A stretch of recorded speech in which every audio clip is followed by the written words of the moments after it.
এই 20,000 টাকা দাও, পার্লারে যাব। বুঝি না অযথা কেন পার্লারে টাকা দাও, তুমি তো দেখতে এমনিই সুন্দর। বলো কি, তাই নাকি? তাহলে কি পার্লারে যাওয়া বন্ধ করে দিব? অবশ্যই বন্ধ করে দেবো। আজ পর্যন্ত শুনছো কয়লা ধুলে ময়লা যায়? কি বললা? আমি কয়লা? তোমার মহারানীর রান্না বান্না কি হলো? একটু অপেক্ষা করো, এই তো প্রায় শেষ। তোমার রেশমি কালো চুলগুলো মাঝে মধ্যে একটু সামলায় রেখো। আজ মহারাজা এত রোমান্টিক কাহিনী কি? এরপরে যদি তরকারিতে চুল পাই কান কোন গরম করে ফেলাবো। এই শীতের ভিতরে সকাল সকাল কই গেছিলে তুমি? ভাবি ডাইকা রস খাওয়াইছে, সেই স্বাদ। এত স্বাদ কে? ওরে হারামির বাচ্চা, আজ তোরে আমি খাইছি।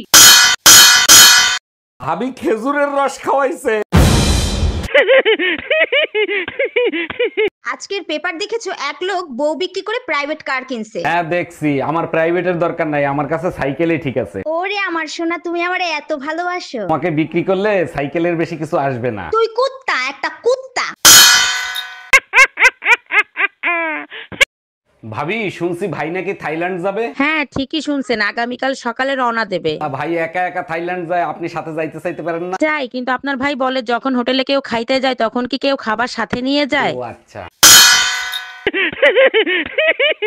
এই কি হয়েছে তোমার? শীতের সময় ফ্যান ছেড়ে বসে আছো, সমস্যা কি? বুঝলাম না, হঠাৎ করেই শরীর হিট হয়ে গেছে, মনে হয় প্রেসার উঠছে। ফোনে কার সাথে কথা বলতেছিলে? লাউডে দাও।